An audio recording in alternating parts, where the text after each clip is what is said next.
Imagine it's dawn in the year 873 AD. The sky is the color of iron. Mist clings to the fjords of Norway. But something is wrong.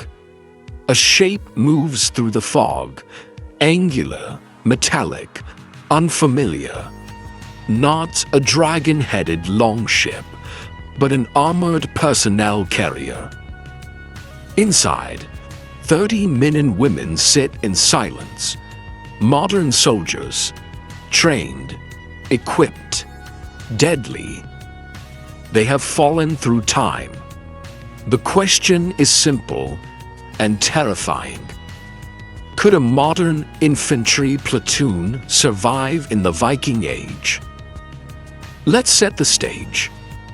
A standard modern infantry platoon, around 30 US or NATO soldiers equipped with contemporary gear. Each carries an M4 rifle, body armor, night vision optics, radios, and weeks of rations. They arrive somewhere in Scandinavia around the late 9th century, the Viking Age. No reinforcements, no satellites, no resupply. Just 30 people and whatever ammunition they brought with them. They are surrounded by a world of wooden fortresses, pagan gods, and warlords who carve their legends with steel and fire. To understand the balance of power, we have to look at the tools. Each soldier carries a weapon capable of firing hundreds of rounds per minute. Each bullet can punch through armor, shields, even walls of timber. A single rifle squad could destroy an entire Viking raiding party in seconds. Night vision goggles would make them ghosts in the darkness. Body armor would turn most arrows into mere annoyances. Radios would let them coordinate attacks with inhuman precision. For the Vikings, used to melee combat, shield walls, and close-quarter bloodshed, this would be like facing gods who strike from afar. A few bursts of automatic fire, and the Viking shield wall collapses before it ever reaches striking distance. It would be chaos, terror, myth. But we should not underestimate the world they've entered. The Viking Age was not barbaric chaos. It was a disciplined, adaptable, and brutal civilization. There were explorers, shipbuilders, traders, and warriors hardened by endless conflict. They fought on every kind of terrain: frozen tundra, dense forest, open seas. They understood logistics, morale, and cunning. They'd fought the finest armies of Europe and sometimes won. And more importantly, they learned quickly.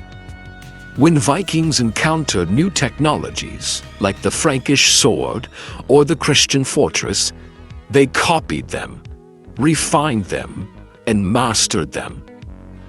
If they saw modern weapons, they would not simply cower. They would study. They would adapt. Let's imagine how this plays out. The platoon arrives near a coastal village. The locals gather, bewildered by these strange metal-clad figures. A confrontation is inevitable. Perhaps a local jarl sends a warband to investigate. 50 men approach, armed with axes and spears, shouting war cries. The platoon takes defensive positions, rifles aimed, safety off. The Vikings charge. In seconds, it's over. The field is silent. The Vikings have no concept of such power, no way to fight back. Word spreads fast. Tales of thunder weapons and invisible killers ripple through the land. The platoon, for a moment, holds absolute dominance. But the clock is already ticking. Modern warfare runs on logistics. Every bullet fired must be replaced. Every battery drained must be recharged. And in the Viking Age, there is no supply chain. Within days, the radios go silent. Within weeks, ammunition dwindles. Rations run out, batteries die, fuel spoils. The soldiers who once commanded fire and thunder now face the oldest enemies of all: hunger, disease, and the cold. Their rifles become clubs, their armor grows heavy. Their training, though superior, cannot summon ammunition from the air. Without modern support, even the best equipped unit begins to fall apart. Meanwhile, the Vikings observe. They collect the strange metal casings scattered across battlefields. They notice that the thunder only comes when the strangers pull their triggers. They learn to ambush from close range, to attack at night, to set traps. Perhaps they capture a soldier alive. Perhaps they study the weapons, the uniforms, the gear. They might even craft myths around it. These aren't men. They're cursed spirits wielding Thor's lightning. But the Vikings are not a people who bow to fear. They revere it. They chase it. And soon they hunt it. Let's fast forward weeks, maybe months. The platoon is now low on ammunition. The vehicles are immobile, fuel long exhausted. They move on foot, conserving every shot. The Vikings strike in numbers, hundreds at a time. Fire, smoke, confusion. The soldiers might win a few battles, but the pattern is clear. Each fight costs them something they can't replace. A man, a rifle, a round. Bit by bit, the modern advantage erodes. They might retreat inland, seeking shelter in forests or mountains. They might try to survive as mercenaries or warlords. For a time, they can rule a small region, using intimidation, strategy, and their few remaining weapons. But history would not be kind. When the bullets run dry, only skill remains. And the Vikings were masters of survival.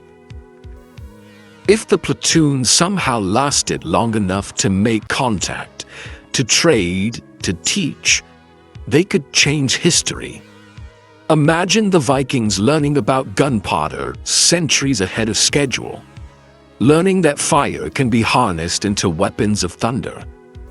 It would transform the medieval world overnight. Empires would rise and fall before their time. The Renaissance might begin in Scandinavia, not Italy. And all of it would start with 30 soldiers who fell through time. But history is cruel. For every possibility of advancement, there is also ruin. The Vikings might see the weapons as divine relics, fighting wars over them, destroying what they don't understand. Human curiosity and fear walk in hand. So, could they survive? In the short term, yes, easily. Technology would make them unstoppable gods of war. But survival is not just about combat. It's about sustainability. Within months, their edge would vanish. Ammunition and batteries are finite. Medical supplies run out. And when those fail, they become just 30 humans in a world of thousands. History has proven this pattern countless times. Empires fall when logistics crumble. Armies die not from battle, but from starvation and exposure. The Romans learned it in the north, Napoleon in the east, and our time travelers would learn it in the fjords. In the end, this is not just a story about weapons. It's a story about the limits of power. Technology can shatter armies, but not history itself. Without the infrastructure of their own era, even the most advanced soldiers would be helpless against time. They might leave behind relics, strange metals, burnt ruins, whispered legends. Centuries later, archaeologists might unearth something impossible. A rusted rifle in the soil of Scandinavia. A story carved into stone of men who wielded thunder. And perhaps that is how myths are born. Could a modern infantry platoon survive in the Viking Age? For a time, yes. But in the long shadow of history,